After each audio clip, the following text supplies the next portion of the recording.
Los recuerdos le venían a Fermín tomando la apariencia de un ser de terror abstracto que solo él lo podía oír y sentir. Eran su imaginación que le carcomían por dentro. Los recuerdos plasmados en su mente se estancan al ver a tanta gente en la entrada de su casa. Fermín, al llegar a la masa de personas, se saludan con algunos conocidos y ingresa a su casa donde su madre, al igual que su padre, había envejecido. Madre, ¿cómo has estado? Le saluda Fermín y la abraza. ¿Cuánto has crecido, hijo? Le responde nostálgicamente, con una leve sonrisa en su rostro, de su regreso y por la recién muerte de su padre. El abuelo de Fermín, Girobio. Cuando Fermín era pequeño solía contar 1000 historias de terror, una de eso también era el toro fantasma, un bulto. Fermín se encontraba en el funeral de su abuelo Girobio, rodeado por la atmósfera solemne que envolvía a Sorata. Las lágrimas se confundían con la lluvia tenue que caía sobre el pueblo mientras la gente se reunía para despedir al anciano sabio que tanto significaba para todos. Fermín observaba los rostros entristecidos de los lugareños, compartiendo sus condolencias con su familia. Entre la multitud, observó a una joven de mirada serena que parecía estar tan perdida en sus pensamientos como él en los suyos. Era una mujer de cabellos largos, ojos de mirada profunda y boca pequeña teñida de carmesí. Con una sola mirada cautivó a Fermín. En la noche de dolor que le surgía un remedio, el manto oscuro que cubría a toda la familia. Para él se había abierto un pequeño paraje, por donde la luz de su mirada entraba por la puerta de sus ojos hacia su corazón. Era algo más que un solo remedio ante el dolor de haber perdido a su abuelo. Para él era un todo. Fermín se acerca disimuladamente hacia ella, dispuesto a hablarle en la masa de personas que se encontraban en su velorio de su abuelo. Hola, ¿cómo te llamas? La chica, al escuchar que alguien le habla, levanta la cabeza y se cruzan sus miradas. Tímidamente le responde: Stephanie, ¿y tú cómo te llamas? Me llamo Fermín, mucho gusto, Stephanie. Le extiende la mano y ella le sigue la corriente. ¿De dónde eres? Soy del pueblo Lurito Pampa de al frente, 1 hora de caminata a pie. Sí, la conozco, ahí tiene una chacra mi abuelo.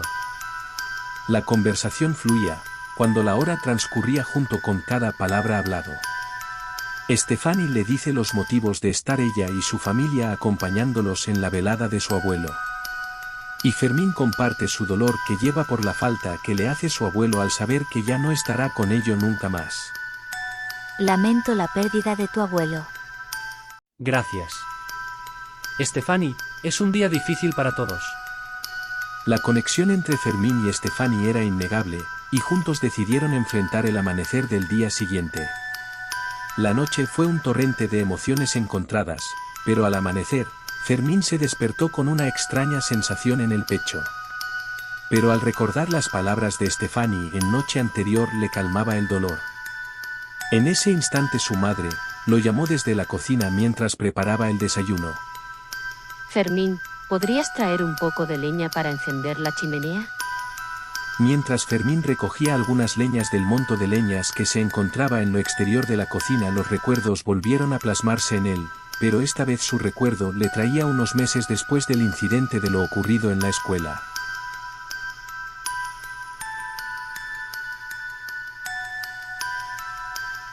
Era un día sábado donde yo y mi familia fuimos a traer leñas del bosque. En aquel día yo me desperté cerca a las 10, y mi madre se molestó conmigo por no haber levantado un poco más temprano. Mi padre llegó a esa hora a la casa trayendo consigo 4 caballos. Al verme comer a esas horas de la mañana, mi padre de igual forma se molestó conmigo y a su vez con mi madre. Decía que si no partíamos ahora a traer leña volveríamos noche a la casa. Pero aún así salimos las 11 de la mañana. Cuando el sol está en lo alto, nosotros nos encontramos en el bosque reuniendo leñas en gran cantidad, y cuando el sol se ocultaba en el horizonte mi padre recién empezaba a cargar la carga de leñas a los caballos.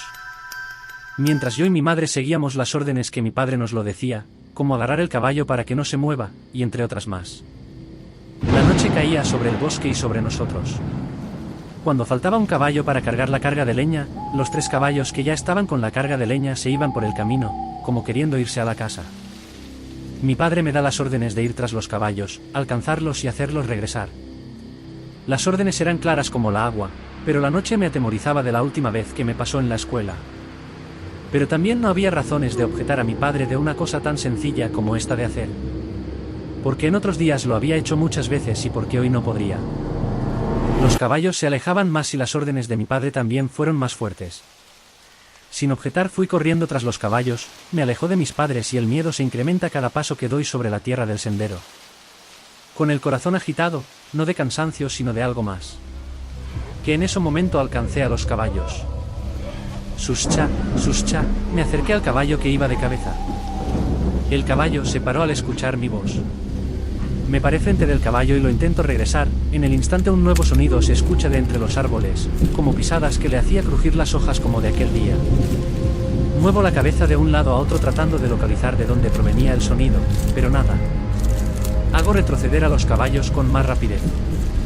El sonido del búho se escuchaba, y mis propias pisadas y la de los caballos se volvían sonidos de terror.